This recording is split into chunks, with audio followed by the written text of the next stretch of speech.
Guten Morgen aus Vietnam. Ich bin jetzt seit einer guten Woche hier in Hanoi und nehme euch in diesem Video mit durch die Gassen der Altstadt, durch sämtliche kulinarische Highlights, die es hier so gibt, denn das vietnamesische Essen ist wirklich ganz großartig, und zeige euch, wie ich hier inzwischen so angekommen bin. Denn ehrlicherweise war das nach Singapur tatsächlich ein ganz schöner Kulturschock und auch anders, als ich so dachte.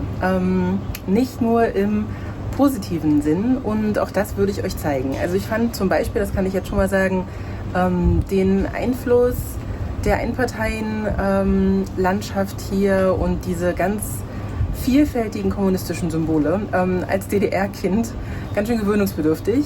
Dazu würde ich natürlich jetzt auch mal was sagen wollen in dem Video, sodass es nicht nur so ein klassisches, was macht man hier, wohin geht man hier, ist die Train Street das wirklich wert, Video wird, sondern schon auch so ein, wie fühle ich mich hier ganz konkret in der Hauptstadt von Vietnam. Also, das könnt ihr jetzt erwarten in diesem Video, und ich würde sagen, wir starten erstmal mit so einem kleinen Überblick überhaupt so zu Hanoi, und auch da werdet ihr schon merken, es gibt auch wirklich kritische Dinge zu sagen, ganz allgemein.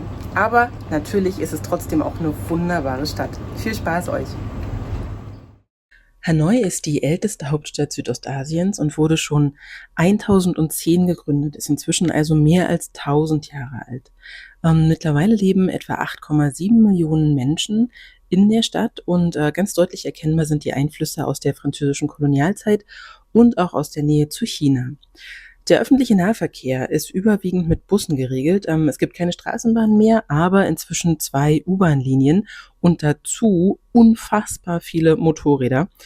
Für Touristen würde ich sagen, ist wirklich Grab am günstigsten. Die App, die ihr jetzt inzwischen auch schon aus ganz vielen anderen meiner Videos kennt, weil im gesamten Stadtbild nämlich kaum Englisch vorhanden ist. Das heißt, die Orientierung mit den Bussen hätte zumindest ich mir jetzt nicht zugetraut.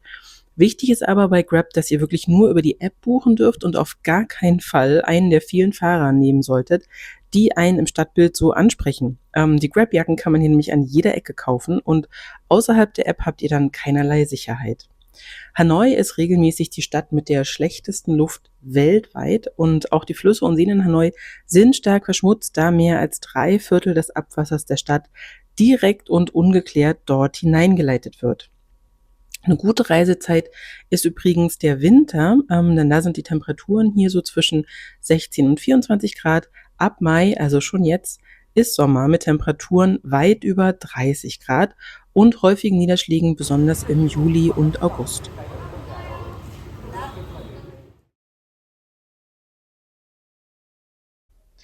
So, jetzt zeige ich euch mal, wo wir hier eigentlich wohnen in Hanoi.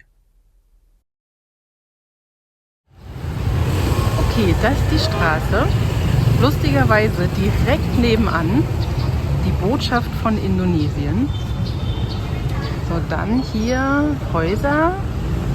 Kann man sich ja jetzt erstmal ganz nett vorstellen, aber es geht hier rein. Wir gehen da jetzt mal zusammen so lang.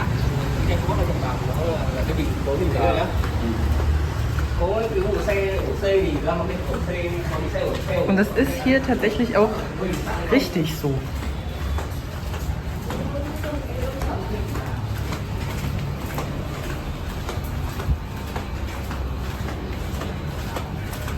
Das wird jetzt nicht besser.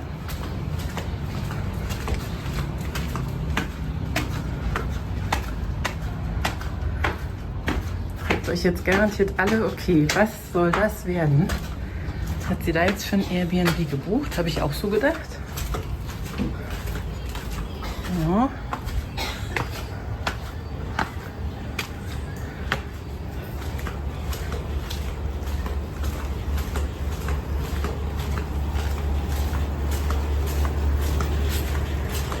So, hier ist es. Hidden Paradise. Kommt mal rein. So, und das hätte jetzt wahrscheinlich keiner so vermutet, denn der Name ist wirklich Programm. Die Wohnung ist super schön, hat alles, was man sich so denken kann. Eine Küche, sogar mit Waschmaschine. Es gibt ein großes Bett unten. Und dann geht's tatsächlich auch noch weiter nach oben. Das Ganze ist übrigens eine Airbnb-Wohnung, die 36 € die Nacht kostet. Und für genau das gleiche Geld hat man auf Booking.com aus irgendeinem Grund irgendwie ausschließlich fensterlose kleine Hotelzimmer bekommen. Deswegen habe ich dann mich mal bei Airbnb umgeschaut und bin da total glücklich drüber. Denn guckt mal, es ist richtig, richtig schön. Und das in dieser komischen Hinterhofecke hier. Also ich finde, es ist super nett eingerichtet. Es gibt sogar auch eine kleine Terrasse. Und auch wenn wir es jetzt nicht darauf angelegt haben, zwei Schlafzimmer zu haben, sind wir jetzt auch nicht ganz böse drum, uns hier mal so ein bisschen aus dem Weg gehen zu können. Unsere kleine Wohnung ist ganz in der Nähe der Altstadt, nördlich vom Hohenchiemsee. Und das alte Viertel ist vor allem eins, es ist laut, es ist trubelig und chaotisch.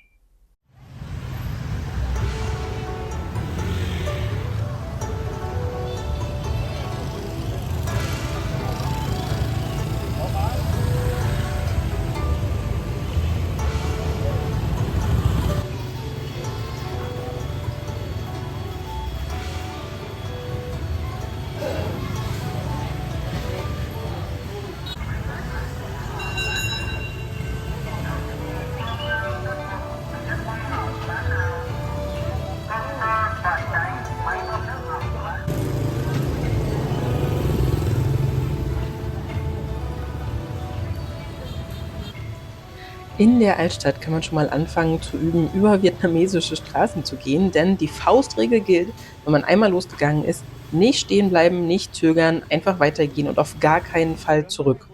Sonst ist tödlich.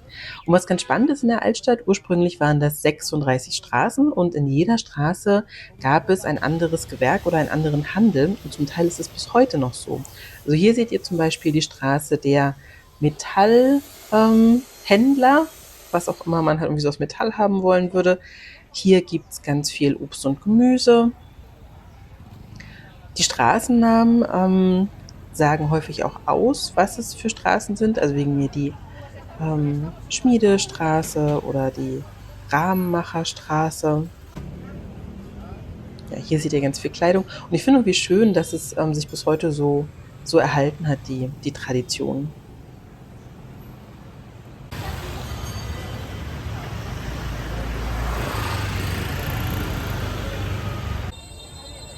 Ich glaube, so das Typischste, was man im Stadtbild findet, sind diese kleinen Hocker, denn die gibt's wirklich überall, also auf allen Straßen, vor allen Cafés findet man die. Die scheinen so das ganz typische Sitzmöbel zu sein in Hanoi. Und ganz genauso typisch sind natürlich die vielen Lampignons. Also die finde ich wirklich wunderschön beleuchtet dann abends. Also ich glaube, so stellt man sich das auch tatsächlich vor.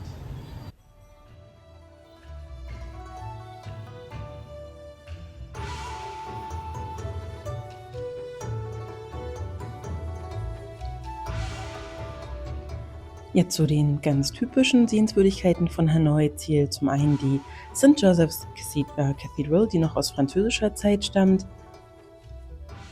Dann die sogenannte Beer Street, die natürlich vor allem abends sehr beliebt ist und gerade auch bei Touristen. Und dann gibt's am Nordufer des Hohen-Chiemsees dieses Gebäude, wird auch Haikopf genannt, jetzt allerdings abgerissen, gibt's ganz viel Trubel so da drumrum. Und eine Markthalle noch weiter nördlich in der Altstadt, die seht ihr hier, spreche den Namen jetzt mal nicht aus. Und da kann man wirklich alles Mögliche kaufen zu total guten Preisen. Also nicht nur alle möglichen Trockenfrüchte, so wie ihr das hier seht, sondern auch alle Arten von Souvenirs. Also falls ihr mal in Hanoi seid und irgendwie schöne Sachen mitbringen wollt, wir haben uns da tatsächlich auch ein bisschen eingedeckt. Da gibt's wirklich so die ganz, ganz typischen Produkte, die man ansonsten auch in den Geschäften findet, aber noch ein kleines bisschen günstiger.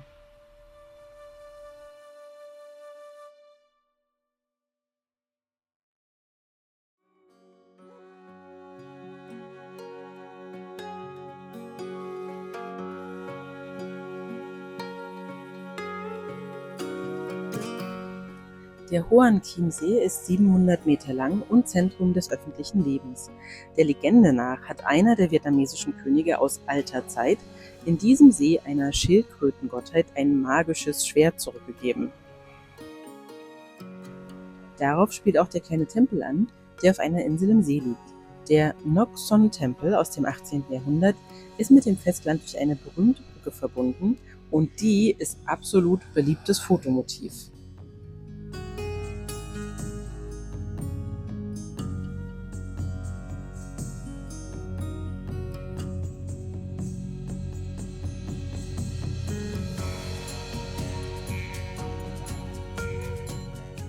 Was ich ganz spannend finde, ist, dass in einem Extrabereich neben dem Tempel die Präparate von zwei Riesenschildkröten ausgestellt sind, die beide aus dem See stammen. Die eine ist offensichtlich 1968 gefunden worden, die andere 2016, also noch ganz neu. Und das sind irgendwie ganz besondere, riesengroße Exemplare dieser Schildkröten, von denen es wohl nur wenige überhaupt gibt auf der Welt. Und die kann man sich da eben auch anschauen. Die ältere der beiden soll übrigens 400 Jahre alt gewesen sein. Keine Ahnung, ob das sein kann. Wenn sich da jemand auskennt, dann schreibt gerne mal mit in die Kommentare.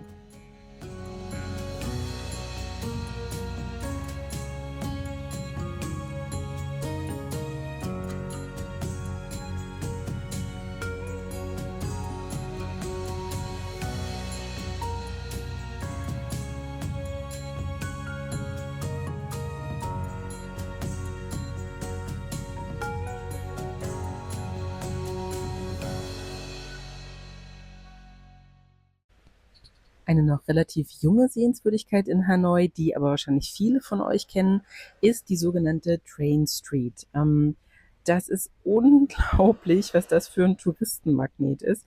Am Ende ist es einfach ein Stückchen Bahnstrecke, das durch ganz dicht bebautes Gebiet läuft, und viele der Anwohner haben in den letzten Jahren angefangen, da so kleine Cafés aufzumachen oder aber auch so halt Souvenirshops, und dann sitzt man halt unmittelbar an den Gleisen und ja, kann dann da so die vorbeifahrenden Züge sehen. Und das ist schon ein ganz schöner Nervenkitzel. Die sind auch dann doch dichter, als ich so dachte. Manchmal fahren sie langsamer, manchmal fahren sie schneller. Was ich sagen kann, ist, dass es zwei Stückchen gibt, die so gelegen sind in Hanoi. Das eine ein bisschen weiter nördlich, das andere ein bisschen weiter südlich. Ja, und solltet ihr mal da sein, dann würde ich euch ganz dringend raten, in das südlichere Stückchen zu gehen. Da ist deutlich weniger los. Die Händler sind nicht ganz so engagiert dabei, einem dann ein Getränk zu verkaufen. Und man hat da auch leichter die Möglichkeit, eines dieser ganz typischen Souvenirs sich selbst zu machen. Wenn man nämlich Kronkorken auf die Schienen legt, dann hat man, nachdem der Zug darüber gefahren ist, ein ziemlich cooles Mitbringsel.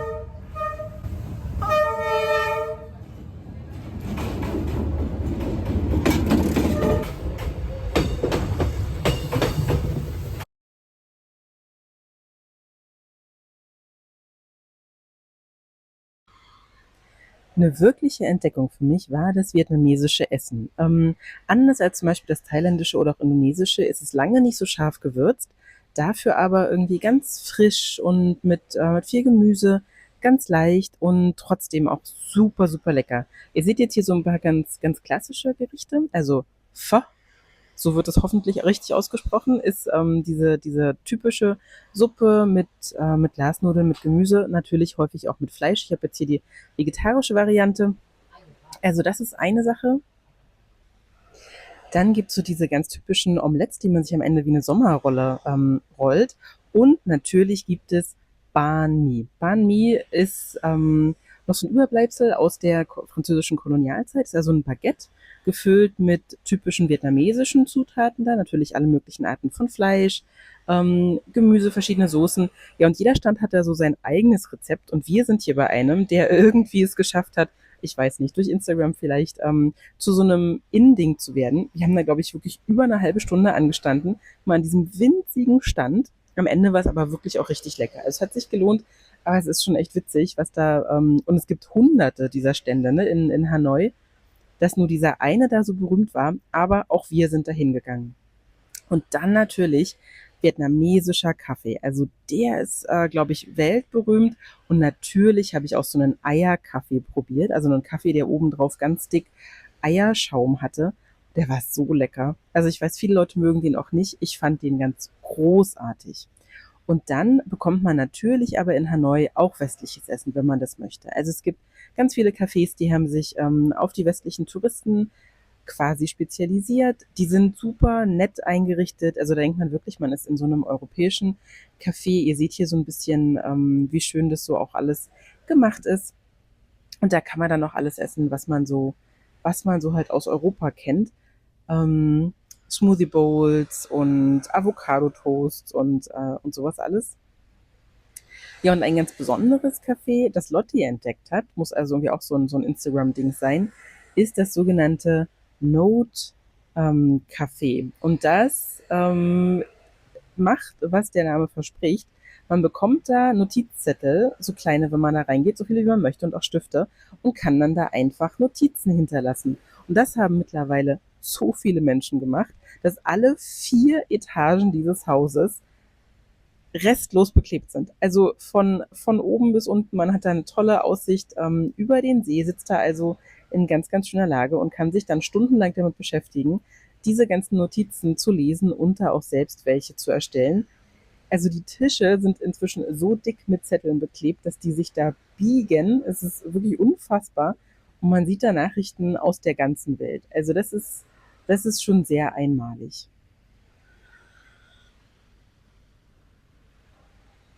Ja, und dann, auch das finde ich total schön, gibt's ganz verschiedene Rooftop-Bars in Hanoi und alles, ihr habt das jetzt inzwischen schon gesehen, also zu Preisen, die wirklich für uns natürlich großartig sind.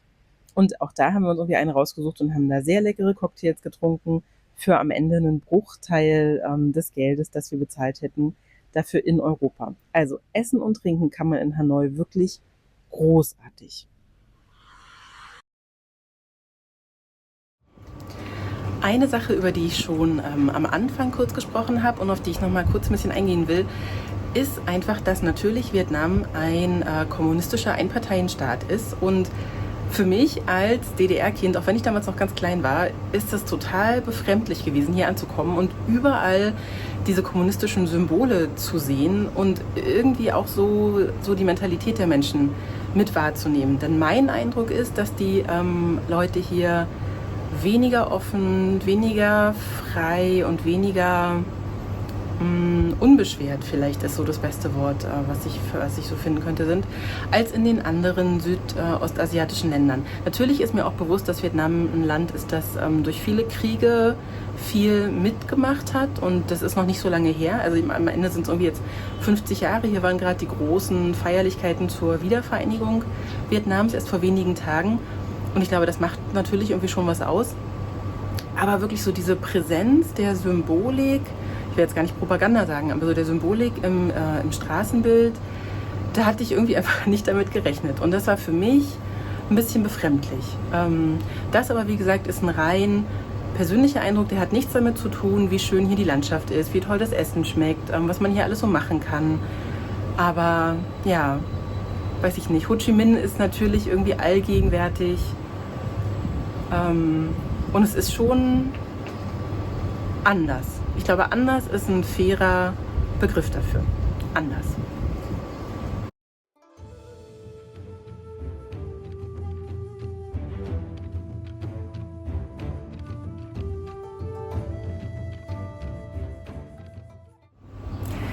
So, das war jetzt doch irgendwie mehr gesellschaftlicher Hintergrund und vielleicht auch so ein bisschen persönliches Empfinden, als ich das ansonsten so gemacht habe. Aber so geht's mir hier eben einfach.